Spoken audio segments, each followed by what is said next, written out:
지금부터 내 인생의 버킷리스트, 내 인생의 버킷리스트라는 제목으로 구독자 여러분과 함께 같이 공유하려고 합니다. 이 책은 크리스토프 하워드가 지었고 김원호 님이 옮긴 책입니다. 이 내용 보면은 젊은 사람이나 나이 든 사람이나 자기 인생의 버킷리스트를 잘 정리하는 것이 참으로 행복하고 성공하는 인생을 사는데 매우 도움이 될 것이라는 확신을 가져서 이 책을 소개하게 된 것입니다. 여기 나오는 예를 보면은 오프라 윈프리, 워렌 버핏, 리처드 브랜슨, 도널드 트럼프 등 세계 최고의 부와 명성을 움켜쥔 이들의 성공 매뉴얼이다 이렇게 이야기합니다. 그리고 성공을 위한 내 인생의 기막힌 반전이라는 내용에서는 목표 없는 공허한 삶의 성공의 비전을 세워라고 얘기하고 있습니다. 불과 몇 년 전까지만 해도 7만 달러나 되는 빚을 진 채 창고를 개조한 집의 침대에 누워 어여만 가는 자신의 인생을 한탄하고 있는 한 남자가 있었다. 도대체 무엇이 문제였을까? 곰곰이 생각하던 그는 자신에게 구체적인 삶의 비전이 없다는 것을 깨달았다. 그래서 가장 먼저 자신이 인생에서 이루고 싶은 것들을 노트에 적어보았다. 그의 버킷리스트는 처음엔 터무니없어 보였지만 목표가 구체화되자 당장 해야 할 일들이 눈에 들어오기 시작했다. 그때부터 그의 인생은 달라졌다고 이렇게 이야기합니다. 그리고 이 책의 저자 크리스토퍼 하워드는 개인적 성취와 부를 이루고자 하는 사람들에게 심리학에 기반을 둔 동기부여 컨설팅을 해주는 자기개발 전문가이자 더 크리스토퍼 하워드 컴퍼니즈의 CEO다.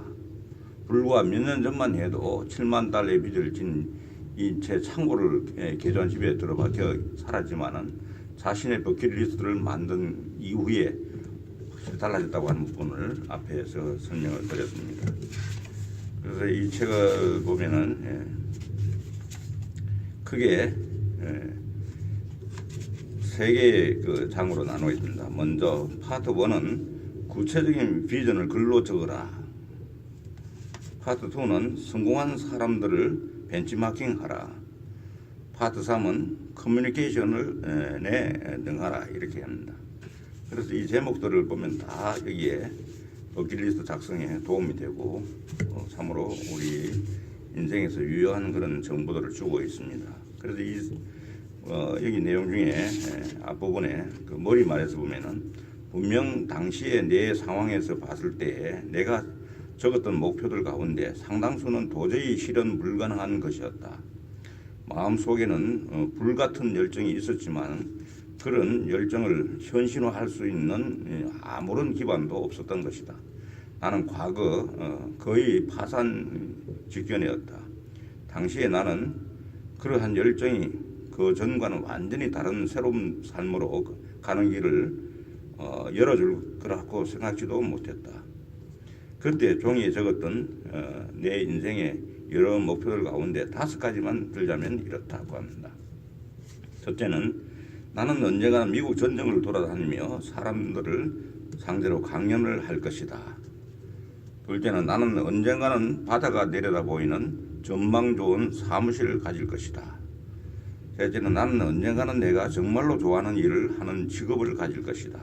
넷째, 나는 앞으로 매일같이 새로운 도전을 하고 내가 경험할 수 있는 최대한의 것들을 경험하는 그런 인생을 살겠다. 다섯째, 나는 반드시 수백만 달러 이상의 자산을 소유하겠다고 했는데 그날 초라한 창고 같은 집에서 작성한 나의 목표들은 대부분 현실로 이루어졌다. 내가 이런 말을 하는 이유는 자랑을 하기 위해서가 아니다. 여러분이 어떤 상태에 처해 있든지 자기가 인생에서 원하는 것을 구체적으로 알게 되면 그 목표들을 이룰 수 있다는 것을 강조하기 위해서라고 이렇게 얘기합니다. 그리고 여러분은 이 책을 통해 세계에서 가장 성공한 사람들이 어떤 태도와 사고방식으로 그러한 성공을 이루어냈는지를 알고 또 어떻게 해야 그들이 이루어낸 성공에 최대한 빠르게 근접할 수 있는지도 알게 될 것이다. 삶에서 더 이상 아무런 열정도 느낄 수 없다면, 목적의식을 잃어버렸다면, 무언가 변화에 대한 필요성을 절실하게 느끼면서도 어디서부터 해야 시작할지 갈피를 잡지 못하고 있다면 바로 이 책이 여러분을 위한 책이 될 것이다. 나는 이 책을 읽고 여기에 소개된 다양한 방법들을 토대로 그대로 활용한다면 여러분의 삶이 바뀌게 될 거라고 자신한다. 또 그렇게 될 거라고 약속할 수 있다고 이렇게 이야기합니다.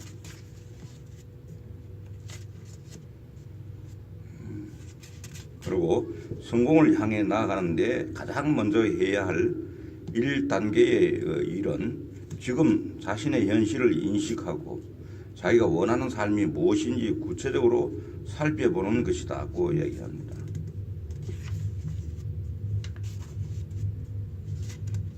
그리고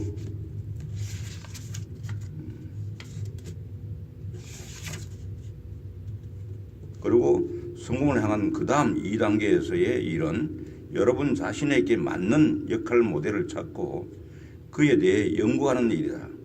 여기서의 역할 모델이란 여러분이 성공하기를 바라는 영역에서 이미 여러분에 앞서 성공을 거둔 사람들이어야 한다고 얘기합니다. 그리고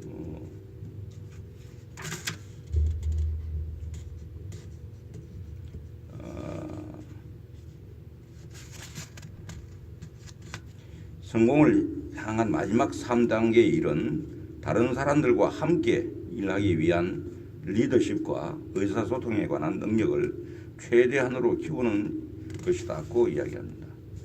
그래서 참고적으로 비전이 있는 삶은 다르다 하면서 존 고다드의 인생 목록을 여기에 예를 들고 있습니다.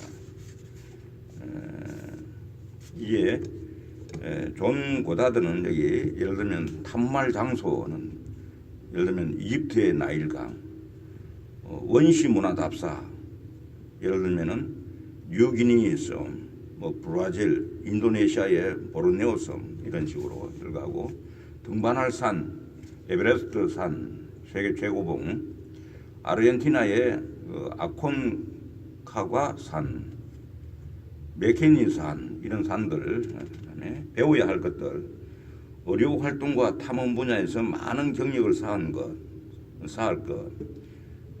나바호족과 호피족 인디언에 대해 배울 것, 사진 찍고 싶은 곳, 브라질 이과수 폭포, 로데시아의 빅토리아 폭포, 이런 수중 탐험은 미국 남부 플로리다 산호 암초지대, 호주의 그레이트 베리어 대암초지대, 여행할 장소는 북극과 남극, 중국 만리장성, 수영해볼 장소, 중미의 니카라과 호수, 빅토리아 호수, 해낼일, 독수리 스카우트 단원대기, 잠수함 타기, 소형 비행선 열기구 글라이더 타기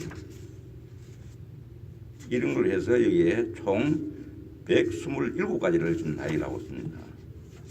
근데 여기 보면은 127가지 인생 목표를 적어 내려갔는데 70여 년 가까이 지난 현재 그중 그는 110가지의 목표를 이미 이루었고 아직도 열정적인 자기 성취 강연자로 열심히 살아가고 있다. 여러분은 이 목록을 통해 목표가 있는 삶과 없는 삶이 얼마나 큰 차이를 만들어내는지 확인할 수 있을 것이다. 이렇게 합니다. 여기 한번 보시면은 이게 참 대단한 우리가 상상도 못할 그런 목록들이 나와 있거든요. 보시면 이런 것들 실제로 하나하나 열거해 보니까 127가지가 되는데 이 가운데는 110가지는 이미 달성을 했고 나머지들도 달성하기 위해서 열심히 노력하고 있다. 이런 그 저자의 증언을 하고 있는 것입니다. 그래서 먼저 파트 1에서 구체적인 비전을 글로 적으라 하고 구체적인 비전을 글로 적으라 하고 합니다. 글로 적는 데는 상당한 의미가 있는 것입니다. 여기 보면은 워렌 버핏은 다음과 같은 질문을 받았다고 합니다.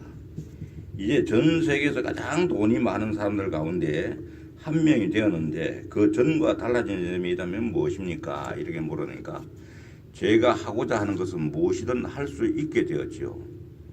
그런데 여기까지 말한 버핏은 잠시 후 이렇게 덧붙였다.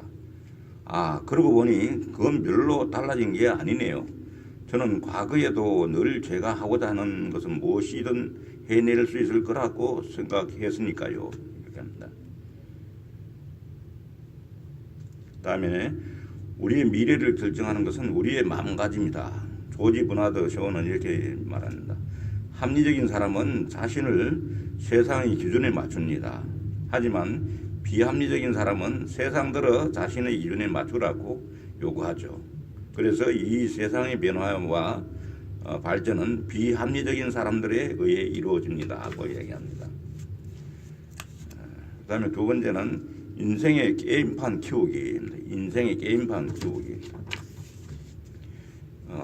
여기서는 보면은 이야기의 주제가 모든 것이 가능한 게임판이 있고 여러분의 세계에 관한 부분이 있습니다. 그런데 이제 여러분 자신의 게임판은 모든 것이 가능한 게임판에서 여러분의 게임판으로 얼마만큼 가져올 수 있느냐에 따라 가지고 여러분의 세계가 달라진다는 것이죠. 그런 걸 지금 설명하고 있습니다. 그러니까 모든 것이 다 가능한 게임판이 있는데 이 가운데서 여러분이 여러분의 게임판으로 받아들일 수 있는 것, 수용할 수 있는 것들의 영역이 넓어질수록 여러분 자신의 게임판은 훨씬 더 확대된다고, 확장된다고 이렇게 이야기하고 있습니다. 그러니까 이것도 다 어떻게 보면 우리 생각이 어디 있느냐, 생각을 어떻게 하느냐 하는 것이 매우 중요하다고 하는 설명을 여기에 여러 가지 도피를 통해서 설명하고 있습니다. 제가 어렸을 때 제 주변에는 오직 가난한 밖에는 없었습니다. 그때 제가 읽었던 책이 아니었더라면 저는 이 세상에는 가난한 밖에 없는 것으로 알고 자랐을 것입니다. 얘기하고 있습니다. 그래서 제3장에는 생각이 현실을 바꾼다 하고 생각이 현실을 바꾼다고 이야기합니다. 그래서 생각을 어떻게 하느냐에 따라서 자기의 영역을 더 확장할 수도 있고 영역이 더 이상 확장되지 않고 제한될 수도 있다고 하는 그런 얘기입니다. 윌리엄 제임스는 집중하는 능력이 가장 중요하다고 이야기합니다. 집중하는 능력을 높이는 법만 가르쳐 줄 수 있다면 그것은 가장 위대한 교육 업적 가운데 하나가 될 것이다. 하지만 지금으로서는 그것을 가르치는 일이 너무나 어려워 보인다. 생각이 현실을 바꾼다는 제목에서는 지금과 같은 성공을 이룰 수 있었던 요인이 무엇입니까? 하고 버핏에게 물어보니까 버핏은 다음 같은 얘기를 했다고 합니다. 미국 체스 기사 바피 피셔가 러시아 체스 기사와 체스 시합을 했을 때 과연 인간이 컴퓨터와 체스 시합을 해서 이길 수 있을까에 대해 사람들 사이에 논란이 일었다. 전문가들 모두 공경에 처했을 때도 감정에 휘말리지 않고 항상 최선의 수를 낼 수 있는 컴퓨터가 사람에게 질 수 없다고 보았고 대부분의 사람들이 그렇게 믿었다. 그러나 사실은 그렇지 않았다. 인간 대표로 나선 선수가 최신 컴퓨터를 상대로 체스를 두어 거의 대등한 시합을 펼치거나 승리를 거두기도 했다고 합니다. 이건 원인이 어디냐면은 사람은 컴퓨터를 상대로 승리를 거둘 수 있었던 것은 선택적 분류 능력 때문이라고 얘기합니다. 다시 말하면은 우리가 이루어낸 성공의 요인이 무엇인가 하면 바로 선택적 분류라는 우리의 전략이 그 요인입니다. 집중을 해야 하는 대상과 집중을 하지 않아야 하는 대상을 구분하는 것이 중요합니다. 집중할 대상을 선정하는 과정은 여러분의 두뇌 속에서 매일같이 항상 이루어지고 있다. 그리고 이 과정에 의해 여러분이 인생을 통해 경험하게 되는 것과 경험하지 못하는 것이 결정된다고 합니다. 여러분이 인생을 통해 경험하게 될 일들을 결정하는 핵심적인 요인은 두 가지라고 합니다. 그리고 이들 두 가지 요인은 서로 밀접하게 연관되어 있다. 그 첫 번째 요인은 집중하는 능력이다. 이것이 바로 이번 장의 주제이고, 두 번째 요인에 대해서는 다음 장에서 다루겠다고 얘기합니다. 그러니까 나는 여러분이 무엇에 관심을 갖고 집중하느냐에 따라 여러분의 현실이 달라진다는 관념을 확인시켜 주기 위해 몇 가지 접근법을 시도할 것이다. 지금 이 자리에서도 쉽게 증명해 볼 수 있다. 몇 분이면 된다. 다음에 제시하는 대로 따라하기만 된다. 이렇게 얘기합니다.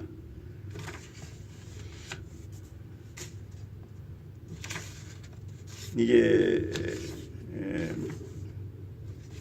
무슨 얘기를 하려고 그러냐면은 우리가 인지하고 있는 세계는 세계에 대해서 이야기하려고 그러는데, 우리는 우리가 보고 싶어하는 자료만 찾아볼 뿐이고 그 나머지 수백 수천만 가지 자료는 마치 존재하지 않은 것처럼 방치되고 있다고 합니다. 그러니까 그런 부분은 몰입이 되지 않는 부분들은 방치가 되고 있는 거지. 그리고 또 우리가 그 실제로 관심을 가지지 않기 때문에 그 부분에 대해서는 계속 우리의 영역 밖에서 존재하고 있다고 하는 것입니다. 그래서 제4장에는 나 자신을 알아라 합니다. 앞에서 여러분이 인생을 통해 경험하게 될 일들을 결정한 첫 번째 주요 요인, 즉 집중한 능력에 대해서 논의했다. 이 장에서는 두 번째 요인은 여러분 자신의 게임의 법칙이라고 부르겠다고 얘기합니다. 여기 보면은 이제 지금 여러분의 현실은 여러분의 경험과 생각이 만들어낸 것에 불과하다. 내가 이 책을 통해 가장 먼저 하고자 하는 일이 여러분이 알고 있는 현실이 어떻게 해서 만들어진 것인지를 규명하고 어떻게 하면 현실에 대한 인식을 바꿀 수 있는지 그 방법을 소개하는 일이다. 여기가 바로 여러분이 원하는 미래로 가는 길의 출발점이라고 얘기합니다. 그래서 정보는 망상 활성계에서 필터링 된다고 하는데, 필터링 과정은 삭제와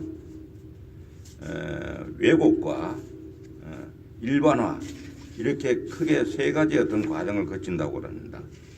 우리가 정보의 필터링 과정을 보면은 우리가 받아들일 때 삭제되는 그런 과정이 있고, 또 왜곡되는 과정이 있고, 일반화되는 그런 과정이 있다. 그렇게 얘기합니다. 그래서 많은 경우에 일반화는 우리 인생에서 기회를 없애버리는 결과로 이어진다고 얘기합니다. 돈과 행복은 동시에 추구할 수 없다. 나 같은 사람은 성공할 수 없다. 다른 사람들을 속이지 않고서는 큰 돈을 벌 수 없다. 이런 흔한 생각은 다름 아닌 일반화의 과정을 통해 만들어졌고, 이런 생각이 우리에게서 수많은 가능성을 빼앗아간다고 얘기합니다. 그래서 내 인생의 게임 메뉴를 만드는 것이 중요하다고 보고, 우리의 눈에는 어떻게 움직이는가에서 다음과 같이 말하고 있습니다. 한 명의 인간은 기억과 습관적인 행동의 집합체라고 할 수 있다. 그러한 기억과 행동이 매 순간의 생각을 결정한다고 얘기합니다. 그래서 보면은 모든 것이 가능한 게임판에서는 보면 부유함, 풍요로움, 사랑, 직업, 관계, 최고의 만족, 이런 것들로 구성되어 있고, 여러분의 세계에서는 보면 가치관, 신념, 평소의 판단, 태도, 메타 프로그램, 기타 등등에 의해서 세계가 결정된다고 얘기합니다. 그래서 우리 여러분의 세계에서 결정적으로 영향을 주는, 먼저 가치관이 영향을 주고, 또 신념이 영향을 주고, 평소의 판단, 태도, 메타 프로그램, 기타 등등이 영향을 준다고 봤을 때, 먼저 가치관은 크게 중요한 7가지 요소 가운데 가장 먼저 가치관을 한번 보면은 여러분 자신의 가치관을 가장 정확하게 알아낼 수 있는 방법은 여러분이 어떤 일에 가장 많은 시간을 쓰고 있는지를 분석하면 된다. 자신의 가치관이 무엇인지 아는 것, 그리고 자신이 원하는 곳으로 나아가기 위한 가치관을 갖는 것, 이것이 바로 변화와 성공을 위한 첫걸음이다. 이렇게 얘기합니다. 두 번째는 신념입니다. 태도, 과거의 기억, 이런 것들이 우리 인생을, 그 다음에 평소의 판단, 자주 사용하는 언어, 이런 것들이 메타 프로그램 이런 것들이 보면은 우리의 그 현재와 미래를 결정하는 주요한 요인으로 작용하고 있다고 보는 것입니다.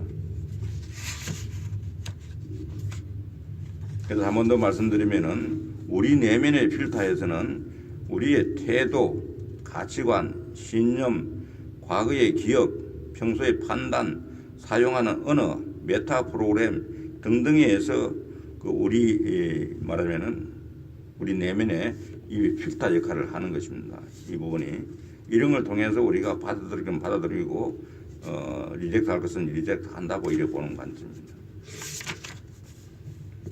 그래서 여기서는 내가 원하는 인생을 적으라고 이야기합니다. 앞에 있는 그런 필터의 역할이 지금 현재 어떻게 보면은 그런 부분에 대한 생각을 바꾸면은 세상이 바뀔 수 있다고 하는 부분을 여기서 설명을 하는 것입니다. 그래서 생각을 바꾸면 세상이 바뀐다 해서는 여러분이 보는 세상의 모습은 여러분 자신의 생각에 의해 투영된 이미지에 불과하다. 거기에는 여러분의 주관적인 해석이 상당 부분 들어가 있다고 이렇게 얘기합니다. 내가 인지하는 세상은 나의 주관적인 생각이 만들어낸 영상일 뿐이고 내가 인생의 과정에서 겪는 일은 나 스스로 선택한 일이라는 것을 받아들이는 순간부터 우리는 진짜 문제가 무엇인지 알아볼 수 있게 된다. 그리고 이런 시야를 지니고 있는 사람들이야말로 성공할 가능성이 높다고 이렇게 얘기합니다.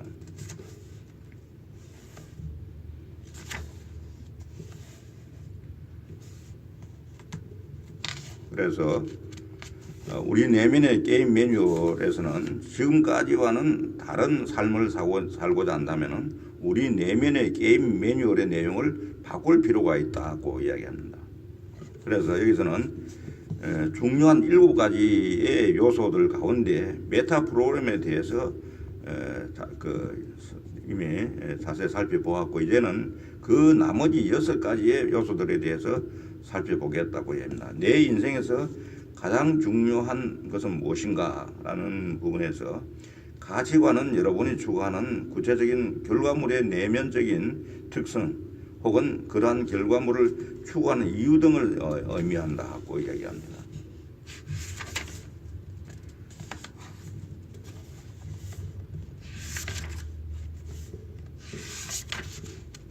그 다음에는 파트 2 성공한 사람을 벤치마킹하라. 이게 매우 중요한 것 같습니다. 누가 되고 싶은가 하는 건 이미 성공한 사람들을 통해서 그 모델이 벤치마킹하는 모델이 다 이미 있다는 것이죠. 그분들 중에서 내가 누구를 벤치마킹할 것인가 하는 걸 정하는 건데 그것이 중요하다고 보는 겁니다. 생전 처음 방송국에서 일하기 위해 노예에 있는 오프라 윈프리입니다. 오디션을 봤을 때 나는 너무나 긴장해서 벌벌 떨었다고 합니다. 이때 바로 바바라 월터스처럼 말하고 행동하자 하는 생각이 들었다고 합니다. 그때 나는 면접관들 앞에서 바바라 월터스처럼 다리를 꼬고 앉았고 새끼손가락이 턱 아래에 오도록 자세를 잡고 등등 이렇게 바바라 월터스가 말한 것처럼 말하려고 또 했다고 합니다. 이미 머리말 소개했지만 뉴턴은 내가 지금까지와 같이 멀리 볼 수 있었던 것은 앞서 살았던 많은 이들의 어깨를 딛고 올라서서 앞을 바라봤기 때문입니다. 라고 했다고 합니다. 그래서 여기서는 역할 모델 찾기에서는 성공할 때까지 성공할 수 있다고 믿어라. 자신을 속여서라도 그렇게 하라고 이렇게 이야기합니다. 이것이야말로 성공의 오랜 비결이다. 이미 확실한 방법이 여러분의 앞에 제시되어 있는데 굳이 다른 방법을 통해 인생이라는 비싼 대가를 내걸고 실험을 할 이유가 무엇이 있겠는가 이렇게 합니다.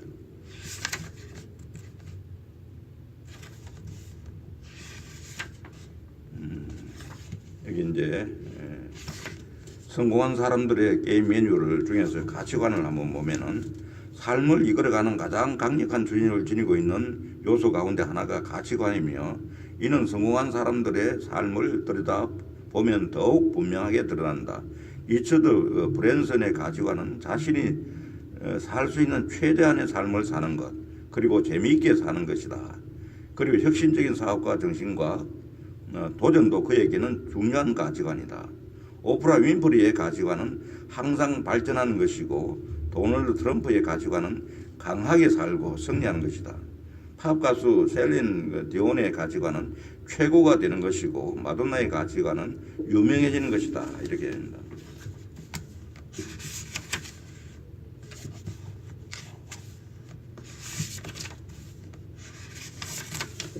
그리고 평소의 판단의 항목에서는 성공한 사람들은 인생에서 커다란 좌절을 겪더라도 올바른 판단으로 오히려 그를 인생의 전환점으로 만든다. 이것이 성공하는 사람들의 특징이다. 이렇게 합니다. 그 다음 자주 사용하는 언어도 보면은 이렇게 성공한 사람들은 자주 사용하는 언어가 보통 사람과 다르다는 거죠. 이제. 그런 것들 우리가 여러 가지 직간접적인 방법으로 우리가 벤치마킹을 할 수 있다. 이렇게 본 겁니다.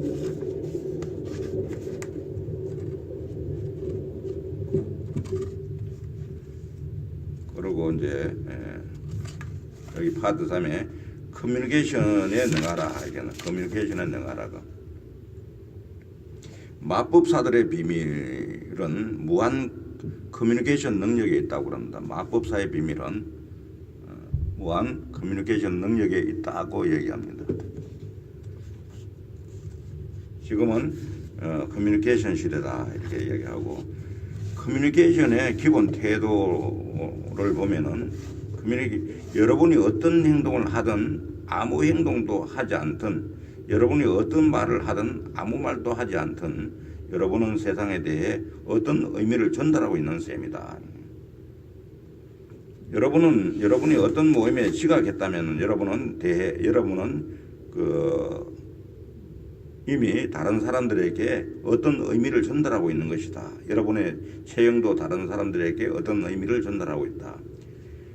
그렇게 얘기합니다.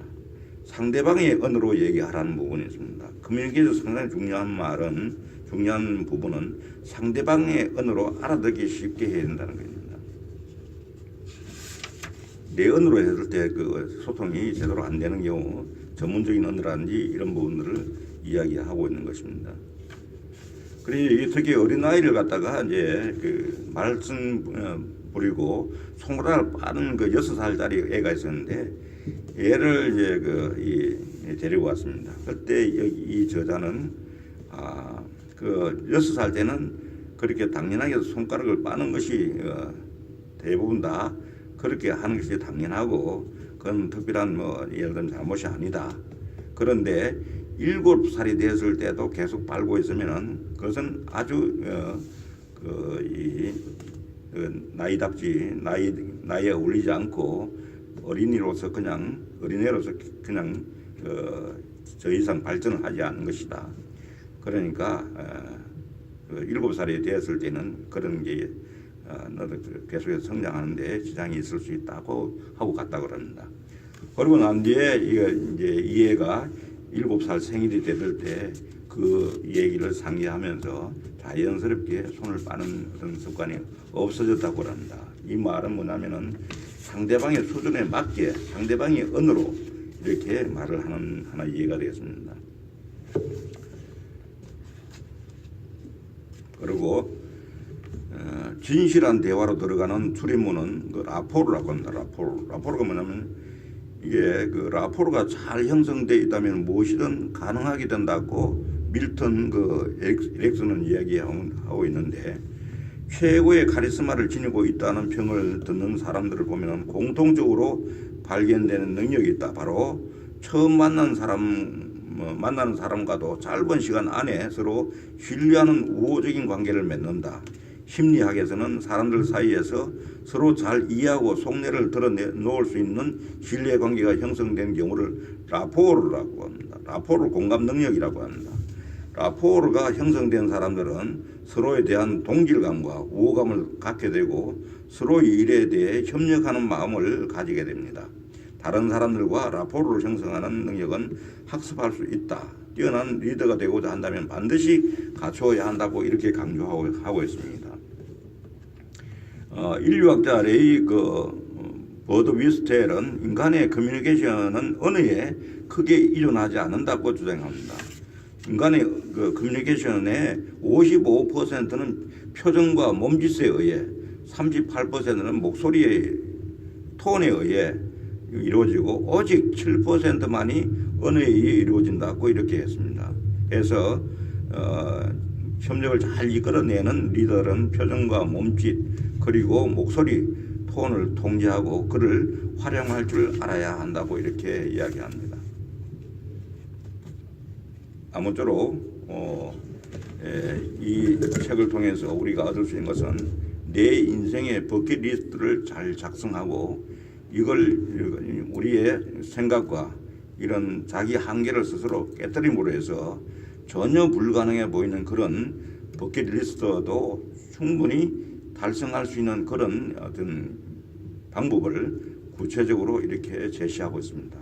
아무쪼록 이 방법을 잘 활용해서 우리가 응용을 한다면은 누구나 할 것 없이 성공할 수 있는 자기가 목표로 했던 그런 인간이 되는데 크게 기여하지 않겠나 이렇게 생각됩니다.